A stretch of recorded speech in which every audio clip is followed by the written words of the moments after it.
سلام سلام، مرحبا بكم أعزائي. صباح الخير ومساء الخير أينما كنتم في الجزائر، مستغانم، مصر، لبنان، سوريا، خليج، أينما كنتم مرحبا بكم في قناتي. سعد بن نزار يرحب بكم صاحب القناة بطبيعة الحال.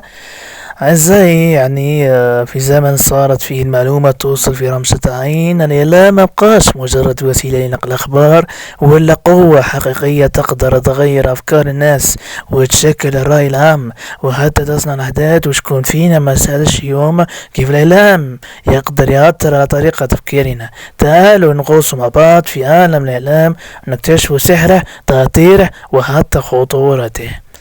ننتقل أعزائي بدون إطالة إلى نبدأ عن الإعلام.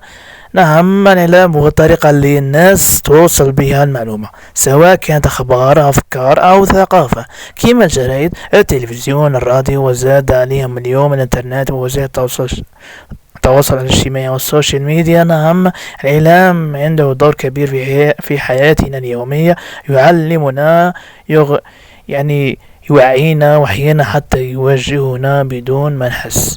زمان الإعلام كان بسيط، صوت في الراديو ولا جريدة تقرأ. أما اليوم الإعلام تطور بزاف، ولا معقد، ولا مركب، ولا أي واحد يقدر يشارك فيديو منشور يأثر في آلاف الناس، ولا كل واحد فينا ممكن يكون جزء من الإعلام.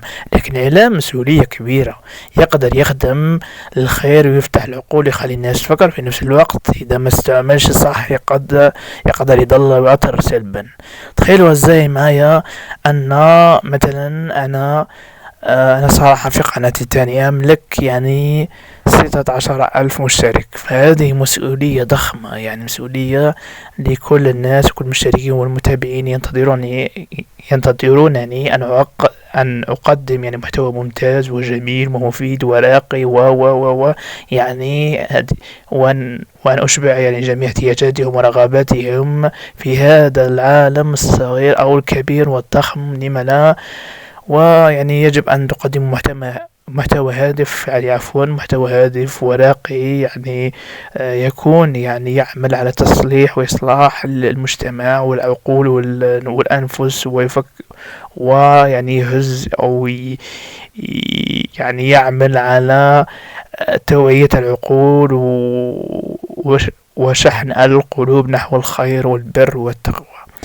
نعم، زي الإعلام أيضا هو الوسيلة اللي توصل من خلالها المعلومة للناس، سواء كانت خبر، تحليل رأي، صورة، فيديو، أو حتى إشاعة.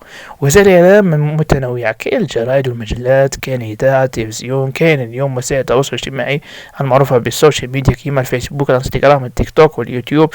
كل واحدة عندها طريقتها الخاصة في نقل المعلومة والتأثير على الناس.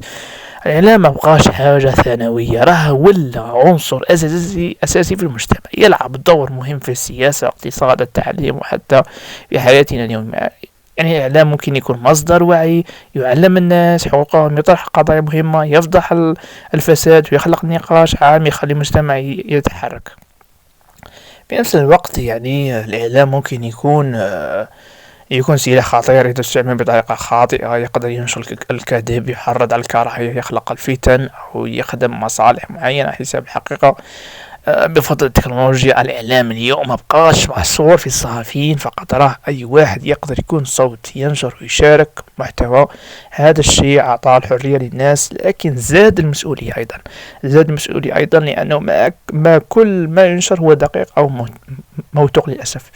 لهذا من الضروري في الخاتمة يكون عندنا وعي إعلامي، نفهم كيفاش نقرأ الخبر، كيف نميز بين المعلومة الصحيحة والمزيفة، ونعرف كيف نتعامل مع المحتوى اللي نشوفه كل يوم. الإعلام في يد الناس الواعية ووسيلة تطور وتغيير إيجابي، أما في يد الجاهلين يقدر يكون وسيلة تدمير للعقول. هذه أعتقد أنني أطلت عليكم، أعتذر. شكرا لكم على الاستماع والإصغاء وعلى وقتكم الثمين الجميل. إن شاء الله تكونوا استفدتم، وزاولنا الدعوة بكومنت، فولو، شير، وفولو ودعمونا لايكات، ربي يحفظكم. تحياتي، سلام، شكرا. معكم سعد من نزار، باي.